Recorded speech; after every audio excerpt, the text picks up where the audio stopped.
First day of the employee वो कैसा होना चाहिए। नॉर्मली कंपनी में नया बंदा जिस दिन पहले दिन आता है तो कुछ बिजनेसमैन या कुछ हम कहते हैं कंपनीज़ में क्या होता है कि बंदे को कह देते हैं कि तुम सारे डिपार्टमेंट में एक एक बार देखो, समझो, फिर हम शाम को मिलते हैं, फिर स्टार्ट करते हैं प्रोसेस।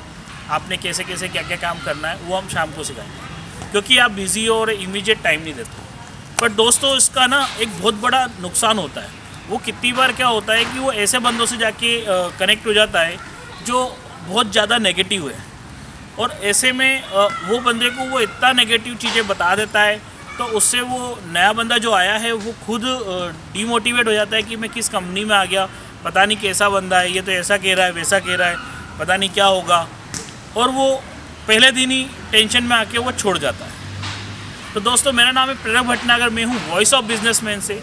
आज हम डिस्कस कर रहे हैं first day of the employ. First day of the employ should be schedule. कैसे? एक इंडक्शन प्रोसेस होती है, वो हमें शेड्यूल करना है। उसमें 3 चीज़ें होती है, documentation, company information, job information. ये तीनों चीज़ हमने शेड्यूल करना है first day of the every employ. हर एम्प्लॉय के लिए ये 3 चीज़ें फिक्स करनी है। फर्स्ट डे में क्या करना है, जैसे ही मॉर्निंग में बंदा आता है तो सबसे पहले उसके साथ करना है डॉक्यूमेंटेशन। डॉक्यूमेंटेशन में होता है एक असेट्स एग्रीमेंट, जिसमें हम उसको कुछ भी चीज़ जो कंपनी की तरफ से प्रोवाइड कर रहे हैं, लाइक मोबाइल फ़ोन, लैपटॉप हो गया, या बाइक हो गई, कार हो गई, यूनिफॉर्म हो गई, कोई भी चीज़ अगर हम दे रहे हैं तो वो उस एग्रीमेंट में मेंशन हो जाएगी, और उससे वो उसके दिमाग में भी सेट हो जाएगा कि ये जाते समय मुझे रिटर्न करके जाते हैं। ऐसे ही होता है जितनी भी पॉलिसीज़ होती है हमारी HR की, लाइक ट्रैवल अलाउंस की जो पॉलिसी है, रिइंबर्समेंट की जो पॉलिसी है, छुट्टियों की जो पॉलिसी होती है, लीव पॉलिसी, ये जितनी भी पॉलिसीज़ है सब उससे उसको बोलो पढ़ और उस पर साइन कर। उससे क्या होगा कि उसका पहले दिन ही माइंडसेट हो जाएगा कि कंपनी ये चीज़ें देती है।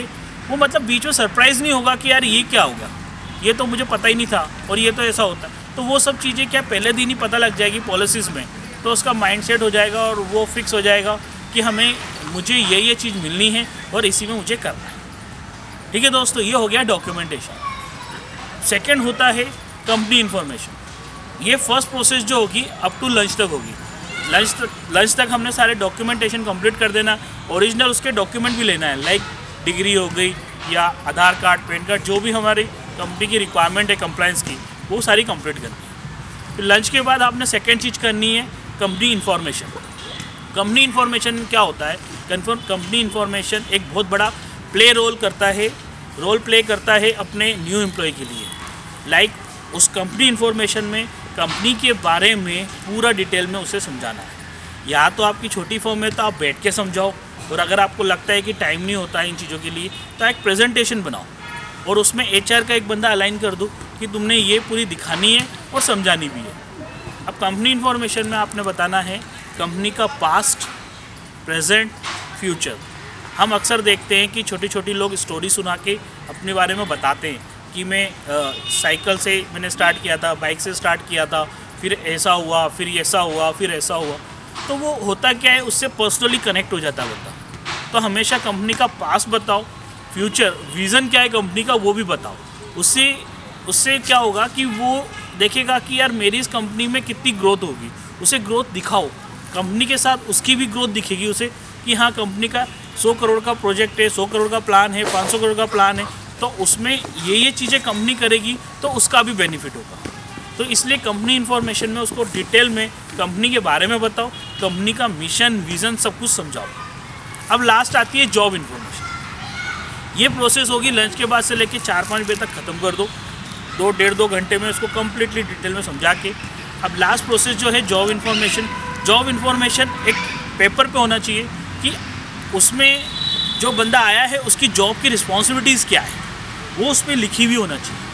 प्री प्लान होना चाहिए कि उसकी रिस्पॉन्सिबिलिटी ये है। मीन्स अगर कोई भी डिपार्टमेंट में है, अगर उसे लिख के दे दी ना तो वो पहले दिन ही उसके माइंड में सेट हो जाएगा कि ये काम मुझे डेली बेस पे, ये काम मुझे वीकली बेसिस पे, ये काम मुझे मंथली बेसिस पे करना है। उससे उसका अपना रोल भी पता लग जाएगा कि मुझे कितना क्या काम कैसे करना है।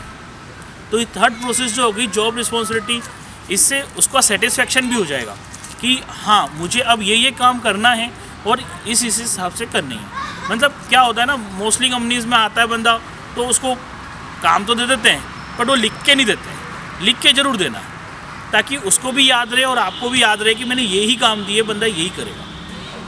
ठीक है ना।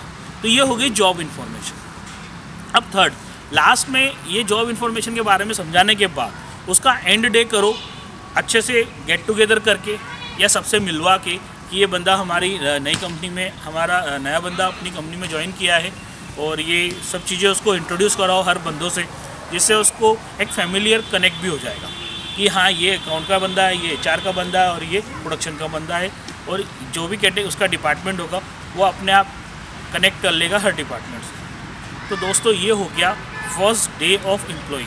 ऐसा शेड्यूल करो जिससे अब वो उसके माइंड में बहुत सारा अच्छा बैठ गया है, कंपनी के बारे में उसकी चीज़ें क्लियर हो गई कि हाँ क्या कंपनी है, क्या ग्रो कर रही है, कितने बंदे हैं, कैसे काम कर रही है। अगर उसको सारी चीज़ पता होगी तो वो भी अपने आप को कंपनी का बंदा समझेगा और पहले दिन से ही वो आपसे कनेक्ट हो जाएगा। तो दोस्तों ये है first day of the employ. अगर आपको अच्छा लगा है तो आप मेरे चैनल को सब्सक्राइब करिए। मेरा नाम है प्रेरक भटनागर, मैं हूँ वॉइस ऑफ बिजनेसमैन से एक कुछ टिप्स हैं जो लेके आता रहता हूँ और आप लोगों तक शेयर करता हूँ। Thank you very much.